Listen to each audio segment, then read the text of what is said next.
Sud Radio, les vraies voix qui font bouger la France. 19h-20h, les vraies voix qui font rouler la France. Et on vous souhaite la bienvenue, les vraies voix qui font rouler la France avec Philippe David.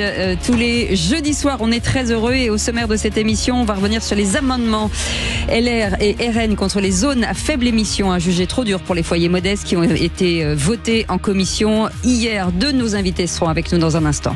Ce seront Alexandre Jardin, écrivain, auteur du livre Les Gueux, publié chez Michel Lafon, et Jean-Marc Bellotti, coordinateur de la Fédération française des motards en colère. Et face aux contraintes environnementales et réglementaires, de plus en plus d'entreprises se trouvent vers la location courte durée pour verdir leur flotte. Et on en parlera avec Géant de Thé, vice-président de la branche mobilité partagée de Mobiliance et directeur des affaires publiques du groupe Europcar. Et puis on reviendra sur le Grand Prix ACF Autotech en partenariat avec Sud Radio, qui valorise les innovations les plus marquantes dans le secteur de la mobilité et de la technologie automobile. Finale le 2 avril prochain. Et les vraies voix y seront en direct de l'Automobile Club de France et nous recevrons Richard de Cabrol, le fondateur et directeur général du Grand Prix ACF Autotech. On vous souhaite la bienvenue, c'est les vraies voix qui font rouler la France. Les vraies voix Sud Radio. Et l'info qui roule ce soir avec François-Louis Bernaud. Bonsoir, merci d'être là. Vitesse d'obtention du permis de conduire, production auto en chute libre sur taxe américaine. L'actualité de la semaine a bien été mouvementée, visiblement, partout dans le monde. François-Louis Bernaud, vous nous faites le point de ce qu'il ne fallait pas manquer en tout cas. Absolument, Cécile. Après l'acier et l'aluminium autour des voitures, Donald Trump va imposer à partir de ce mercredi des droits de douane supplémentaires de 25% sur les véhicules importés aux États-Unis et parmi eux les véhicules produits en Europe. Dans la foulée, Emmanuel Macron a dit espérer que Donald Trump puisse revenir sur sa décision d'augmenter les droits de douane. Et du côté de la France, ça ne va pas fort non plus. Et pour cause, Philippe, la production automobile française a chuté de 11% en 2024. Un chiffre qui fait mal quand on sait que la France a produit 849 000 voitures contre plus de 3 millions en Allemagne. Sur le territoire, c'est l'usine Renault de Douai dans le Nord qui s'en sort bien avec une production de plus 74%. Il y a quand même des bonnes nouvelles finalement dans cette actualité. Il y a toujours des bonnes nouvelles, je vous rassure, notamment pour les habitants du Var qui nous écoutent, où les candidats au permis de conduire n'attendent en moyenne que 2 petites semaines pour décrocher une date à l'examen. C'est ce que nous apprend le classement réalisé par l'auto-école en ligne En Voiture Simone, qui a publié un baromètre sur les délais pour passer le permis en France. Et en mauvais élève, on a le Calvados et la Charente-Maritime qui font partie des moins bons. Le Calvados et la Charente-Maritime qui font aussi partie de ces bons élèves. Et à l'inverse, l'Isère et la Sarthe, où le temps d'attente est d'environ 11 semaines et demie. Et on va en reparler juste après avec nos invités, mais les partisans des ZFE ne décolèrent pas. L'association Respire dénonce la suppression des ZFE lors d'un vote en commission à l'Assemblée nationale. Ce n'est pas une solution, clame-t-elle, et elle rappelle que la pollution tue chaque année en France 40 000 personnes. Merci beaucoup François-Louis Bernaud. Les vraies voix Sud Radio. Et c'est un coup de gueule avec Éric de Pertuis qui est avec nous. Bonsoir Éric. Bonsoir Éric. Bonsoir. Vous êtes vers la suppression des ZFE aujourd'hui. Oui. Qu'est-ce que vous avez envie d'en dire ? Les ZFE, pour moi, ne servent à rien. C'est compliqué. Les réglementations sont pas les mêmes pour chaque ville en France, que ce soit pour Paris, pour Aix-en-Provence ou Marseille. Les vitesses sont différentes, les conditions d'accès sont différentes, et c'est n'importe quoi, parce que quand vous êtes étranger à la ville où vous allez, s'il faut se renseigner et connaître toutes les réglementations à chaque fois, ça devient invivable, quoi. Exemple, vous allez dans le sud-est, vous pouvez rouler à Marseille mais pas à Toulon, vous pouvez rouler à Nice, mais je sais pas à Cannes, quoi. C'est assez aberrant. Oui, et puis il y a des parties sur des périphériques ou des zones de contournement où on rentre dans une ZFE, on en ressort. Et puis, je sais qu'à Grenoble, il y a des hôpitaux qui se sont retrouvés au milieu des ZFE. Il a fallu qu'ils fassent des dérogations détours, dans les rues. Oui, c'est ça. Ouais. Là, ils ont fait des dérogations pour que les rues soient sorties de la ZFE pour que les ambulances puissent aller aux hôpitaux, mais c'est n'importe quoi en fait. Vous avez bien raison de râler. Merci beaucoup Eric, puisqu'on va en parler dans un instant avec Alexandre Jardin, écrivain et auteur du livre Les Gueux, publié chez Michel Lafon. Et Jean-Marc Bellotti sera avec nous, coordinateur de la Fédération française des motards en colère. On en parle dans un instant, soyez les bienvenus, on est ensemble jusqu'à 20h. Sud Radio. Parlons vrai. Parlons vrai. Sud Radio. Parlons vrai. Sud Radio. Parlons vrai. Sud Sud Radio, les vraies voix qui font bouger la France, 19h-20h, les vraies voix qui font rouler la France. On vous souhaite la bienvenue, les vraies voix qui font rouler la France avec Philippe David. Et vous l'avez entendu, les amendements de LR et RN contre les zones à faible émission, les ZFE jugés trop durs pour les foyers modestes, ont été votés en commission hier. Nos invités, pour en parler aujourd'hui, très en colère tous les deux. Alexandre Jardin, écrivain et auteur de ce livre, Les Gueux, publié chez Michel Lafon, qui fait un carton. Et on comprend, Jean-Marc Bellotti est avec nous, coordinateur de la Fédération française des motards en colère. Alors on va commencer par vous, Alexandre Jardin, peut-être, puisque ce livre, qui en dit long, en tout cas sur votre parti pris, mais sur ce qui se passe vraiment depuis qu'elles ont été instaurées en 2019, c'est l'incompréhension totale, quasi. C'est la rupture d'égalité complète. C'est à la fois le bordel intégral qui était décrit par l'auditeur, et puis la rupture d'égalité. C'est-à-dire que tout à coup, on est en train de dire à plus de 20 millions de gens, vous êtes le problème, vous sentez mauvais, et on va purifier l'air des riches envers les pauvres. Parce que vous n'avez pas les moyens de changer de bagnole, tant pis, vous rentrerez plus. Mais la voiture, c'est le travail. Les gens qui nous écoutent le savent parfaitement. La voiture, c'est l'accès aux hôpitaux qui sont dans les ZFE. La voiture, c'est le lien social. C'est tout à coup des millions de petites retraites qui ne sont pas imposables, qui ont conservé une petite voiture, une voiture ancienne qu'ils entretiennent pour avoir un lien avec la famille, et à qui on dit va falloir acheter des voitures à 35 000 euros électriques ou à 15 000, classe 1, classe 2, alors que 25% des gens qui nous écoutent là sont dans le rouge sur leur compte en banque régulièrement à partir du 15 du mois. Et cette France-là, on est en train de lui dire bouffez de la brioche. Donc, il y a eu un mouvement qui s'est constitué sur les réseaux. Il y a eu un hashtag. Moi, j'ai fait un premier tweet le 31 décembre en disant « Mais on s'en fout, c'est des gueux », de manière provocatrice. Et le pays s'est reconnu dans ce mot « gueux », dans ce mot de mépris social. Parce que derrière tout ça, il y a un système complètement déconnecté. C'est pour ça que j'ai écrit ce livre, parce qu'il va falloir qu'on le répare. Et puis là, il faut qu'on règle le problème. Donc je ne suis pas venu tout seul. Absolument. Je suis venu avec la cavalerie, parce que il y a un livre, il y a un mouvement citoyen, et il y a aussi les motards en colère. Et le 6 avril, la cavalerie va occuper les centres-villes qui excluent les gueux, qui excluent le peuple. Il va vous expliquer. Et puis nous, on sera les fantassins. C'est-à-dire tous les gens qui nous écoutent, vous restez connectés sur mon compte ou sur le site des motards en colère, et vous aurez les lieux de rendez-vous du 6 avril. À un moment, stop, parce que la loi, elle sera débattue le 8. Absolument. Donc il faut foutre une pression extraordinaire. Alors vous êtes là parce que l'actu, c'est que hier, comme l'a rappelé Cécile, en commission à l'Assemblée nationale, les ZFE ont été supprimés. Alors c'est une vie clos. Non, il y a eu un amendement. C'est ça qui est passé. Oui, mais ça n'a rien à voir avec une suppression. Oui, exactement. Non. Mais rien à voir. Il faut pas qu'on se leurre.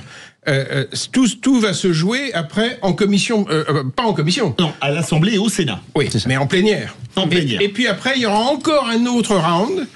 Est-ce que le Conseil constitutionnel acceptera, parce qu'il peut y avoir une interprétation, comme quoi nous ne sommes pas dans les clous par rapport au texte européen. Et si jamais la représentation nationale suit le peuple, nous débarrasse de cette loi de ségrégation sociale, et qu'on a un problème au Conseil constitutionnel, là, tous les maires que je suis en train de rassembler, il y a une tribune dans le Figaro aujourd'hui qui est un appel des maires. Combien de maires aujourd'hui ? C'est massif. Ouais. Pourquoi ? Il y avait d'ailleurs le président des maires de France, David Lisnard, qui a signé la tribune. On veut que ce soit une révolte républicaine, au nom des valeurs de la République. La République, c'est l'inclusion de tous. Mais le problème, vous le disiez, c'est donc c'est pas une couleur politique. La France, c'est sans couleur. La France, si on supprimait les ZFE, se mettrait immédiatement hors la loi vis-à-vis du droit européen, mais aussi d'un arrêté du Conseil d'État. Alors la France a déjà été condamnée pour sa lenteur à les mettre en place. Est-ce que ça condamne pas d'ores et déjà le fait que les ZFE, vos ambitions de les faire supprimer ? Ça va dépendre de mon voisin, et ça va dépendre des gens qui nous écoutent. Est-ce que le 6, on se mobilise ou pas, de manière à envoyer à nos élites politiques, au Conseil constitutionnel, l'image d'un peuple qui, à un moment, ne marche pas pour la partition. On reste une république. C'est une histoire de fou. Les droits pour tout le monde. Jean-Marc Bellotier, coordinateur de la Fédération française des motards en colère. Merci en tout cas d'avoir accepté notre invitation. C'est un sujet bien entendu qui vous concerne aussi vous. Alors non seulement ça nous concerne, mais nous on se bat contre ces restrictions depuis bien longtemps. On a commencé à se battre en 2010 contre ça, puisque en 2010 ça s'appelait les APA, les zones d'action prioritaires de l'air. Et nous tout de suite on avait rencontré les élus à cette époque en leur disant attention, ça va être un phénomène social que vous n'allez pas pouvoir contrôler, parce que là vous êtes en train d'exclure des gens qui n'ont pas les moyens. C'est exactement ce que vient de dire Alexandre. Ensuite c'est devenu les ZCR, les zones à circulation restreinte, et puis zone à circulation restreinte, c'était un petit peu trop violent comme nom. Du coup, ils les ont appelés ZFE, zone à faible émission. Mais ce sont exactement les mêmes choses, en fait. Et la problématique, c'est, comme on disait tout à l'heure, c'est que ça exclut des gens. Et alors, ok, ce sont des décisions européennes, mais alors déjà, l'Europe, ils sont complètement perchés par rapport aux populations.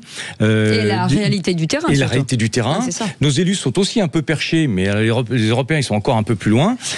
Là, à un moment donné, je pense qu'il faut revenir à la réalité de la vie, à la réalité du terrain. Sauver la planète, on a tous envie de le faire, bien évidemment, parce que l'écologie, c'est excessivement important et on ne prend pas ça par-dessus l'épaule.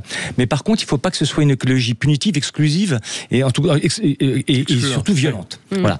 Parce qu'on parle des populations, bien entendu. Voilà, on parle des populations. Voilà, mais on parle aussi des métiers, les artisans, tous ces gens-là. Bien sûr, tous les métiers, tous les gens qui travaillent, les forains, les artisans, etc. Et ça me permet de rebondir sur ce que vous dites, parce que, vous savez, lors du Covid, on applaudissait les soignants, on applaudissait les gens qui allaient ouvrir les magasins d'alimentation, on applaudissait les forces de l'ordre, on applaudissait tous ces gens qui effectivement travaillaient pour faire vivre la France qui était complètement confinée. Eh bien, ces gens-là n'ont pas les moyens de vivre dans les grandes villes, comme Paris par exemple, et bon, on n'est pas qu'à Paris, il y a Marseille, etc. Et ces gens-là, ils habitent en banlieue, parce qu'ils ont des salaires qui ne leur permettent pas d'habiter dans les villes qui sont de plus en plus chères. Et ces gens-là qu'on applaudissait à 20h à cette période, eh bien maintenant on leur dit merci pour tout. Restez chez vous. Non seulement vous pouvez pas rentrer dans les villes, mais vous pouvez même pas sortir de chez vous. Parce que le pire, c'est que dans certaines métropoles, vous avez des villages qui sont inclus dans ces métropoles ZFE, et ces villages sont à 10 ou 15 km de tout autre village. Et ces gens-là sont inclus dedans, et ils ne peuvent même pas sortir la voiture de chez eux. C'est pas qu'ils peuvent pas rentrer dans la ville, c'est qu'ils peuvent pas sortir de chez eux, ils sont assignés à résidence. Et c'est une folie. C'est une folie. C'est inacceptable. Est un témoin privilégié, puisque c'est ce qui arrive à ma femme. Moi, on est dans une commune qui est coupée en deux par la A86. Il y a une partie ZFE, une partie pas ZFE. Elle a une voiture de grand luxe, une Smart critère 3. Et bien donc la Smart, elle est sur le parking parce qu'on n'a plus le droit de rouler avec. Donc même si on veut l'amener dans un garage, on est hors la loi. Est-ce que c'est pas, vous qui êtes un éminent écrivain, un peu le remake d'Alfred Jarry, Uburois, qui aurait fait un enfant problématique. C'est-à-dire, très clairement, on est en train de dérailler. Ça veut dire qu'on est en train d'entrer dans une société d'hyper-contrôle administratif. Donc, alors, j'entends ci et là des écolos qui disent « oui, mais on va adoucir », truc. Je dis « mais alors, on abolit. On abolit, parce que on ne peut pas vivre on ne va pas faire vivre les classes populaires sous régime administratif. C'est-à-dire que j'entendais le monsieur qui disait « ah oui, mais on donne des dérogations ».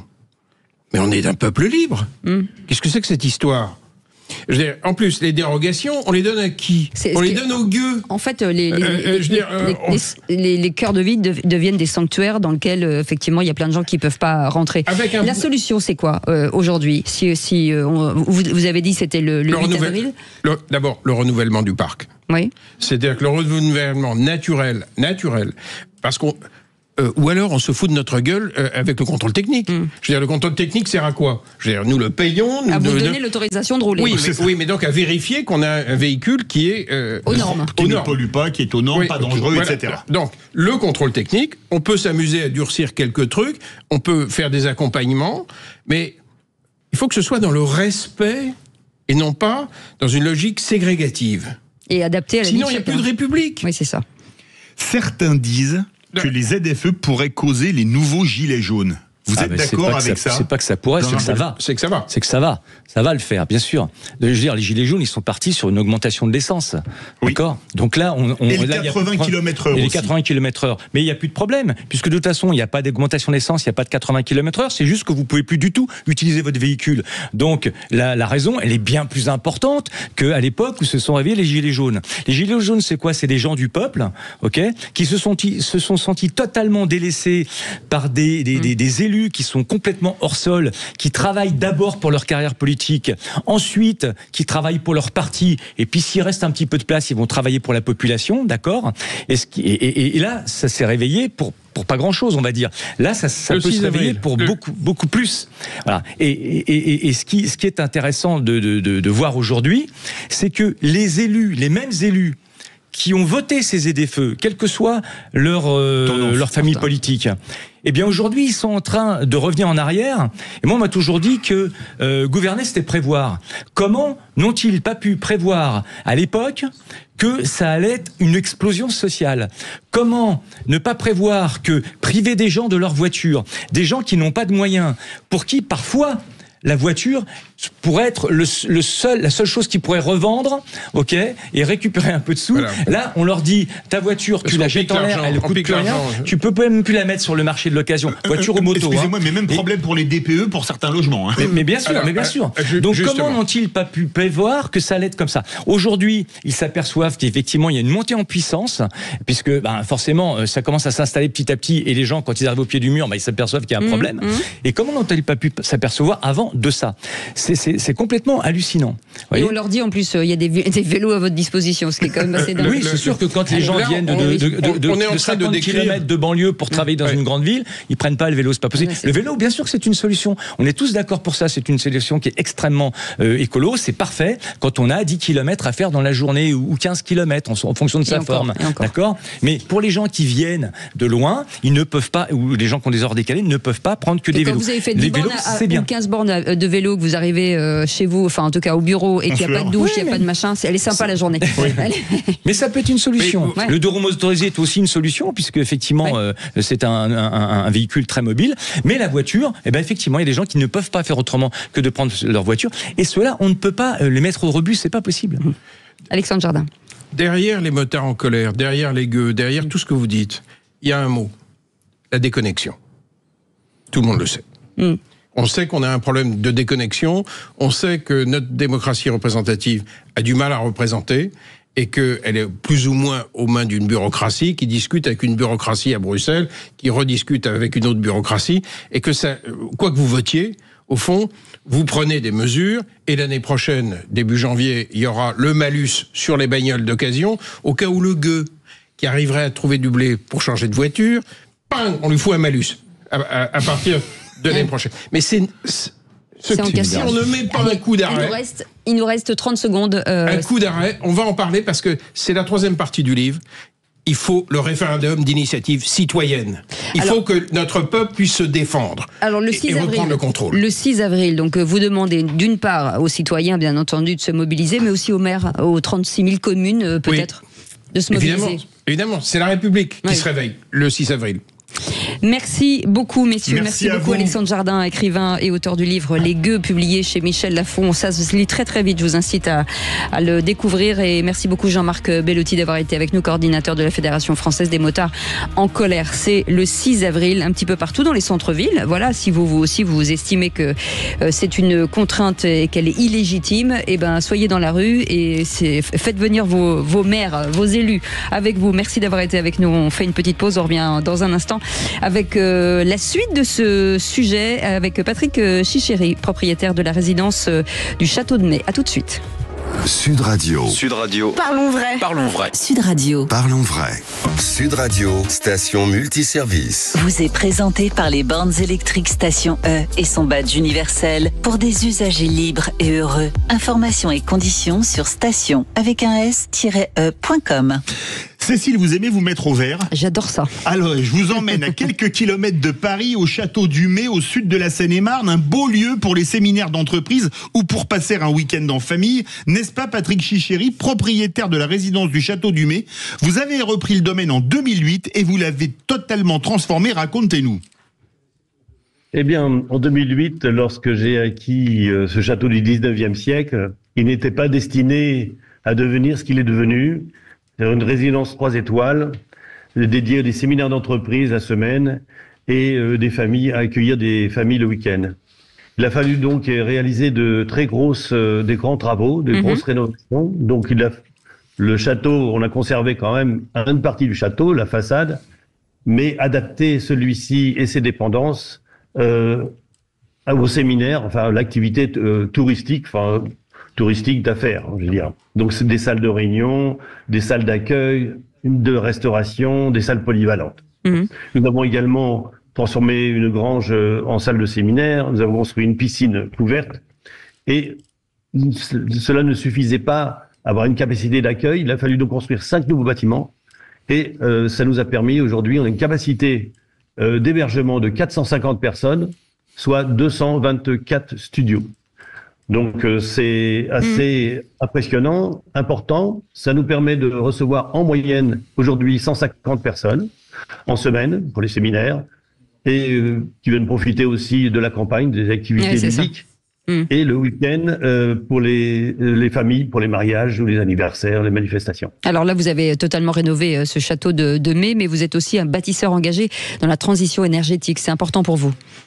Oui, très important. Donc chaque jour, nos 40 salariés qui travaillent sur la résidence accueillent le midi et le soir, pour la restauration, une cinquantaine de personnes. En hébergement, on a à peu près 70 personnes par nuitée, mais c'est une moyenne, donc des fois ça double, bien évidemment. Mais j'ai souhaité, dès 2010, donc dès l'origine, allier confort, modernité, réduction de l'empreinte carbone avec des économies d'énergie.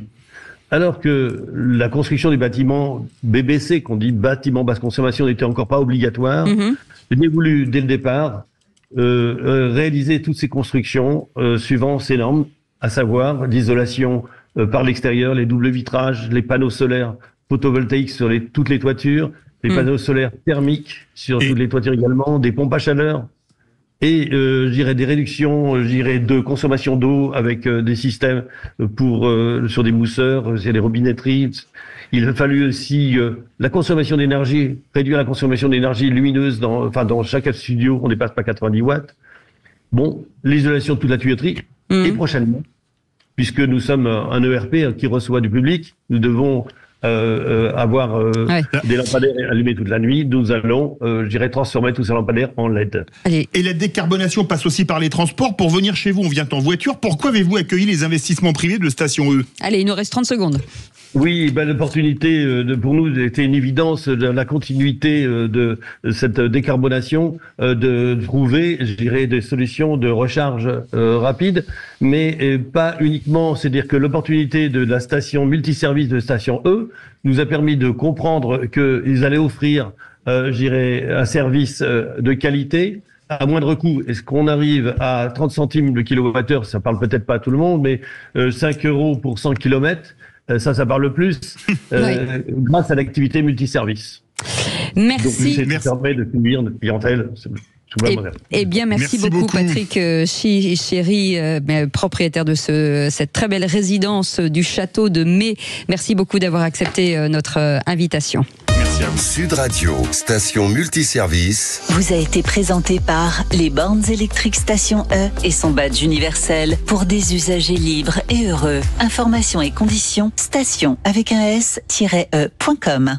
Et comment les entreprises verdissent les flottes grâce à la location longue durée, Philippe? Oui, nous sommes en compagnie de Jean Deté, vice-président de la branche mobilité partagée de Mobiliance et directeur des affaires publiques du groupe Europcar. Bonsoir. Bonsoir.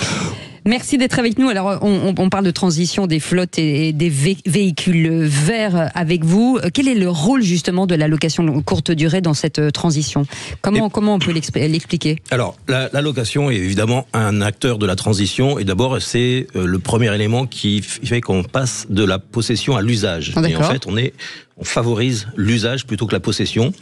Ce qui permet aussi de démotoriser, qui est déjà une première chose. Par ailleurs, on achète 10% de l'ensemble des véhicules en France chaque année, qu'on garde assez peu de temps, 9 mois, Et donc, on alimente le marché de l'occasion aussi avec des modèles neufs. Et donc, critère 1 ou critère 2. Et on fait aussi partie de la solution. Nous ne sommes pas le problème. Nous faisons partie de la solution. La nouveauté, c'est que la LOM, qui est en place maintenant depuis longtemps, oblige toutes les grandes sociétés de plus de 100 véhicules à verdir leur parc, avec soit le leasing, soit les flottes qu'on achète directement. Il y a un délai en plus, il y a un délai, là c'est un peu la course. Là, il va y avoir un pourcentage, il y a un pourcentage chaque année qui est remis, mais non, parce que depuis le PLF de cette année, en février, a été voté ce qu'on appelle une taxe incitative. C'est vrai qu'en France, on est un peu créatif. Et la taxe incitative... La taxe incitative, c'est 2 000 € de pénalité par voiture manquante par rapport à l'ambition. Donc, effectivement, ça peut chiffrer très vite.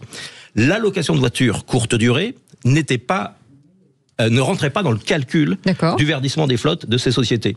Donc pour nous, c'est effectivement extrêmement important de faire passer le message que maintenant, chaque journée de location courte durée compte dans le reporting de ces compagnies-là. Donc c'est un moyen pour elles de réduire leur potentiel. C'est une révolution pour eux. Ça va les aider à réduire les pénalités éventuelles, à atteindre leur objectif, et on apporte une flexibilité aussi, sans qu'elles aient à investir lourdement dans des véhicules neufs. Allez-y. Non, c'est des flottes à partir de, enfin, peu importe la taille de l'entreprise et la taille de la flotte. Alors, la LOM aujourd'hui, elle concerne que les sociétés qui ont plus de 100 voitures. D'accord, c'est ça. 100 voitures, on y arrive bien. Et dans les propositions de loi en cours, il y a l'idée de faire baisser ce ratio à 50 voitures, donc ça va évidemment concerner beaucoup plus de sociétés. Quel frein ralentit cette bascule dans les entreprises ? Alors, quand vous êtes en entreprise, c'est beaucoup plus facile, parce que votre employé, vous pouvez être directif, vous pouvez l'inciter plus ou moins fortement. En location courte durée, c'est beaucoup plus compliqué, et c'est là où il y a notre difficulté, c'est que la demande, malheureusement, elle n'est pas là. Elle n'existe pas. Quoi, c'est un manque de pédagogie, c'est un manque d'information ? Non, c'est assez normal. Quand vous avez un véhicule électrique, en général, soit c'est votre choix, soit c'est un véhicule de fonction, mais a priori, vous savez où vous habitez, vous savez aller à votre société, et dans le meilleur des cas, vous pouvez vous charger soit à l'un, soit à l'autre, soit les deux. Lorsque vous louez une voiture, par définition, c'est pas pour faire votre trajet domicile-travail, c'est en itinérance. Vous allez à un endroit différent, un territoire que vous connaissez pas, un département que vous connaissez pas, voire un pays que vous connaissez pas. Et avec la boule au ventre de dire, est-ce que je vais pouvoir me recharger ? Alors, pour ceux qui ne connaissent pas le véhicule électrique, oui, bien sûr. Et c'est ça le problème, c'est qu'aujourd'hui, le taux de pénétration du véhicule électrique en France, le taux réel, c'est 3%. Oui, ce qui est très faible. Les ventes nouvelles aujourd'hui, c'est autour de 16%, mais le taux de pénétration, donc la clientèle naturelle, elle n'est que de 3%. Quand vous le faites dans votre zone de confiance, pas de problème. Mais si vous partez à l'étranger, et moi-même qui roule en électrique tous les jours, si demain je vais en Allemagne, malheureusement, je vais pas louer un véhicule électrique parce que voulez-vous que je fasse devant une borne en allemand où il faut downloader une application en allemand que je ne parle pas. Donc ça fait partie de ces contraintes-là. Ah oui, effectivement. On parlait des ZFE tout à l'heure. Là, pour le coup, c'est open bar, ça veut dire. Non, mais alors... Quand voyez, l'allocation de voiture, c'est pas le problème, c'est la solution, et y compris pour les ZFE. Et c'est vrai que aujourd'hui, enfin dans les grandes villes, dans les villages, c'est un autre débat, mais dans les grandes villes avec les transports publics, la multimodalité, l'autopartage, l'allocation courte durée, vous pouvez abandonner votre véhicule. Et nous, on est là justement pour apporter la solution lorsqu'il y a un réel besoin. Je pense que chaque usage a son mode de transport idéal, et nous, on vient s'intégrer dans cette multimodalité. En fait, les problèmes qu'on a lorsqu'on est propriétaire d'une voiture, ou lorsqu'on est on a une flotte, on est une entreprise et qu'on a une flotte, finalement, les problèmes, ils vous reviennent à vous. C'est-à-dire que vous prenez, vous, les problèmes, et vous l'allégez l'entreprise. Alors, il y a énormément de différents problèmes, mais à un moment, il va falloir parler des solutions aussi. Mais force est de constater qu'aujourd'hui, pour un loueur, c'est extrêmement compliqué. Un véhicule électrique, ça coûte 40% plus cher. Bien sûr. Donc ça coûte 40% plus cher à louer ? Alors non, justement, parce que nous faisons pour l'instant les efforts, nous faisons... D'absorber ? Oui, absolument. On met en place un certain nombre d'actions pour essayer d'attirer et de convertir un maximum de personnes aux véhicules électriques. On price au même prix le véhicule thermique et son équivalent électrique, de façon à attirer et convertir un maximum de personnes. On ne force pas les gens à retourner le véhicule chargé. Enfin, on met en place un certain nombre d'actions de façon à favoriser, et malgré ça, la demande n'est toujours pas là, d'où notre volonté d'accélérer les choses, et notamment grâce à cet amendement du PLF et les sanctions et les taxes incitatives de la LOM, on peut aider les sociétés sans que ce soit aucun coût pour eux. Allez-y. Et quelle est la prochaine révolution dans la mobilité partagée ? Probablement la digitalisation.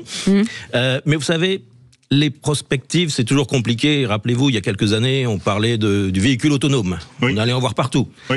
Les taxis volants, on allait en voir partout. Oui. Le MaaS, Mobility as a Service, c'est-à-dire une application qui fait que vous abandonnez votre voiture, la vie est merveilleuse, vous n'en avez plus besoin. Bon, la vraie vie, c'est que le changement, il prend beaucoup plus de temps que ce que l'on prévoyait. Et que ce qui est déclaré aussi, parce que moi, si j'en crois les sondages qui sont faits de tous les gens qui sont prêts à abandonner leur voiture pour passer à l'usage, donc à la location de courte durée, le chiffre d'affaires de l'ensemble de la profession, il serait 10 fois ce qu'il est aujourd'hui. La réalité, c'est que ça va lentement. Oui, c'est la pédagogie qu'il faut mettre en place. C'est pour ça que je vous remercie de l'opportunité de passer le message aux grandes sociétés d'utiliser des véhicules électriques pour leur location. Moralité, le changement, c'est pas maintenant. Jean ou Jean ? On dit Jean, c'est... On dit Jean, voilà. Eh bien, merci en tout cas, Jean Deté, d'avoir été avec nous, vice-président de la branche mobilité partagée de Mobiliance et directeur des affaires publiques du groupe Europcar. Et ce système, effectivement, de verdissement des flottes grâce à la location longue durée, en tout cas à courte durée, c'est plutôt une belle opportunité. Allez, dans un instant, vous savez qu'on est partenaire d'un événement qu'on adore ici, le Grand Prix ACF Autotech. Richard de Cabrol sera avec nous dans quelques instants pour en parler. À tout de suite. Sud Radio, votre attention est notre plus belle récompense. Ça donne beaucoup de bien aux gens, rien que de vous écouter à la radio régulièrement. C'est très agréable, c'est rare. Bon, écoutez, vous voulez me rendre ému, je le suis un peu. Sud Radio, parlons vrai. Sud Radio, les vraies voix qui font bouger la France, 19h-20h, les vraies voix qui font rouler la France. Et on va désormais parler d'un événement dont Sud Radio est partenaire, le Grand Prix ACF Autotech. Bonsoir Richard, on y sera d'ailleurs. Bonsoir Richard de Cabrol. On y sera tous. Vous êtes chez vous ici, on vous connaît par cœur. On y sera tous, ça serait bien que vous y soyez aussi, Richard. Je ne regarde plus le trajet pour venir, c'est dire. 8e édition de ce Grand Prix ACF Autotech et on le dit à chaque fois, systématiquement, des surprises. On se dit toujours, mais qu'est-ce qu'ils vont encore nous inventer l'année prochaine? Et c'est dingue, toute cette imagination déployée de ces lauréats. Alors, c'est vrai qu'en même temps, on se facilite la tâche. On fait des appels à projets larges, on a 90 candidatures, dont trouver 2, 3, 4, 5, 6 finalistes qui ont des idées originales ou des idées qui améliorent un peu le quotidien des utilisateurs de véhicules, ça se trouve. Donc, du coup, quelque part, on triche un peu en faisant toute cette amas de candidatures, parce que forcément, s'il y a 6 sélectionnés, il y a quand même 84 déçus. Ouais. Effectivement. Diriez-vous mais qui peuvent revenir l'année prochaine. Alors qui peuvent revenir l'année prochaine, mais à chaque fois qu'on leur dit revenez l'année prochaine, ils veulent pas. C'est comme s'ils se sentaient vexés d'avoir été refusés. Genre, généralement, on a toujours 10-15 qui reviennent des années précédentes sur 90, donc ça fait qu'on a toujours beaucoup de nouveautés. C'est ça qui est bien. Diriez-vous qu'a priori le cru 2025 va être un grand ou un bon cru? Alors c'est un grand cru. De toute façon, tous les crus du début. C'est un connaisseur qui parle.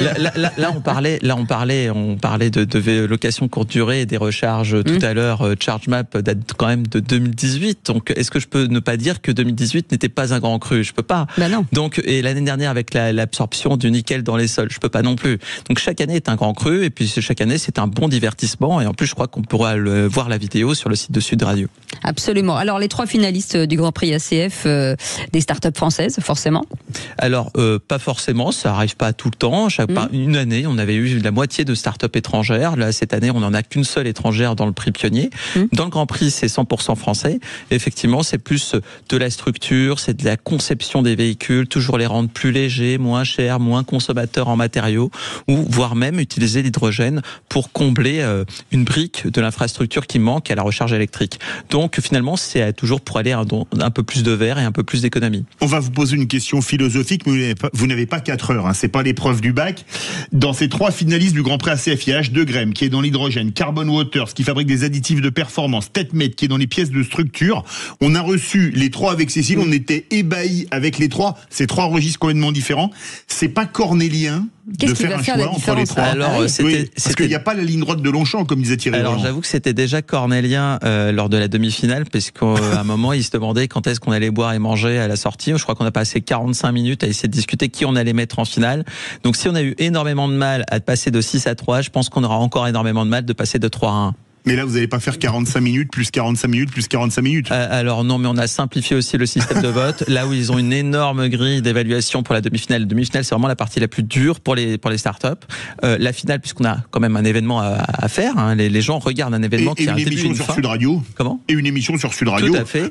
Bref, on a un timing. Là, ils ont juste la start-up de leur choix à choisir. Donc, ils sont obligés d'en choisir qu'une à chaque fois que les 3 pitchs se terminent. Mais est-ce que quand on est dans les 3 premiers, en tout cas, est-ce que c'est déjà pas une victoire quand même ? Alors, c'est déjà une victoire, notamment parce qu'on a par exemple 8 fonds d'investissement partenaires et avec chacun des 8 fonds, chaque candidat aura 1 heure soit de conseil, soit d'études d'investissement et d'autres même prix qui vont s'ajouter à cela. Donc, en fait, ils ont déjà gagné aussi. On réinvite chaque année nos finalistes et vous savez bien, puisque certains passeront du coup chez Sud Radio aussi. Ouais, et ça, c'est aussi une chance pour eux puisqu'ils peuvent se connecter à la communauté chaque année. Donc en fait, à partir du moment où on est finaliste, on fait partie de la grande famille du Grand Prix SCF et d'autant plus qu'on en est très fiers puisqu'il n'y en a aucune qui ont fait faillite depuis 2018. Je rebondis. Quand on a été finaliste, on peut revenir ou pas ? Alors on peut recandidater tant qu'on n'a pas gagné le Grand Prix. D'accord. La semaine dernière, on recevait une immense entreprise française, OP Mobility, qui nous racontait qu'il travaillait depuis quelques années avec une des startups du Grand Prix ACF Autotech. Toutes les grandes boîtes de l'automobile ont les yeux fixés sur vous. Alors, typiquement, et je ne les nommerai pas, j'ai eu un concurrent de l'un de nos partenaires premium qui m'a demandé de venir au Grand Prix ACF Autotech et je lui ai dit, non, c'est quand même privilégié pour des marques qui soutiennent les startups, qui s'engagent à faire vivre l'événement. Et ensuite, bien entendu, cette personne et ces grands acteurs regardant le live, lui-même m'a dit, je regarderai la vidéo. Et je lui ai dit, mais oui, c'est le maximum que tu puisses faire à ce moment-là. Mais t'inquiète pas, tu pourras les contacter sur LinkedIn après. Donc oui, je confirme à ces startups, elles auront potentiellement d'autres contacts avec d'autres constructeurs, d'autres équipementiers après ça. On a des adresses de psy spécialistes des frustrations, on peut vous donner un coup de main si vous voulez. Mais la frustration est la base du marketing. S'il n'y avait pas de frustration, il n'y aurait pas autant de demandes pour venir. C'est le fond du Grand Prix SCF Autotech. Si on revient sur les années précédentes, est-ce qu'on a des grandes victoires justement, ces grandes victoires de ce Grand Prix, est-ce que vous les suivez aujourd'hui au fur et à mesure ? Est-ce qu'ils reviennent vers vous en disant voilà, grâce à vous je suis là. Quand vous parliez de famille tout à l'heure, est-ce qu'il y a toujours ce lien ? Alors oui, et ça on est toujours assez content parce que chaque année il y a à peu près une quinzaine d'anciens qui s'inscrivent au Grand Prix. Vous le verrez quand vous viendrez, ils seront là. D'ailleurs on aura une table ronde animée par Jean-Marie Bordry qui accueille 3 anciens encore et pas forcément des gagnants puisqu'il n'y aura que Justine Bonneau de Widow qui a gagné à prix. Les 2 autres, Karen aussi Coboltis, mais Karl Jagger par exemple n'a pas gagné de prix. Donc on les met en valeur même quand ils n'ont pas gagné de prix. Et typiquement l'année dernière, Exos qui avait fait la solution de refroidissement de batteries immersives avait levé 35 millions d'euros avec l'aide de Meridiam, l'un de nos partenaires investisseurs. Donc c'est permanent. Ils seront encore invités et des startups de 2018 comme ChargeMap seront encore invités jusqu'au bout. Voilà, 35 millions d'euros, c'est au moins un mois de salaire d'un footballeur. Merci beaucoup Richard de Cabrol, le directeur général du Grand Prix ACF Autotech, dont Sud Radio est partenaire. Et pourquoi je parle de football ? Pourquoi ? À votre avis, Lionel Rousseau est avec nous pour le But Football Club. 35 millions de dollars, d'euros, tout ça. Encore une passe décisive. Voilà. Bravo. Je vous félicite, Cécile, c'est formidable. Oui, nous allons parler des salaires de la Ligue 1, des salaires à l'étranger également, des salaires qui sont un petit peu à la baisse en moyenne, mais enfin ça reste quand même, notamment du côté du Paris Saint-Germain, très très élevé. On l'évoquera avec un Michel Moulin, vous le savez dans notre émission, qui a toujours un coup de gueule à pousser, qui dit, moi, président d'un club, si tu révèles le salaire de mes joueurs, je porte plainte. Et il va vous expliquer pourquoi. Et dans quelques instants, nous parlerons aussi de l'équipe de France qui s'est qualifiée pour la Ligue des Nations, pour les quarts de finale de la Ligue des Nations contre la Croatie. Et on se dit qu'elle est belle cette équipe quand même. Alors qu'on n'a pas arrêté de taper sur le jeu de Didier Deschamps, de sa stratégie, de sa tactique. Et le match de dimanche, il était magnifique. Oui, mais alors excusez-moi si je veux une métaphore cinématographique. Le match aller, c'était un navet et le match retour, c'était un chef-d'œuvre. Exactement, mais c'est exactement ça. Oui, c'est ça. Un jour sans fin. Voilà. C'est ça. Voilà, pour faire une référence cinématographique. Et votre émission est un chef-d'œuvre. Et je vous remercie. Et je vous renvoie l'appareil, je vous renvoie la balle. Très bien. Ça va vous sinon ? Oui, moi, ça va très bien. Moi, je me sens pas du tout exclu. Allez, les amis, on vous souhaite une très belle soirée. On vous retrouve demain à partir de 17h. Allez, salut. Et on retrouve le Grand Prix ACF Autotech mercredi prochain. Absolument. À mercredi.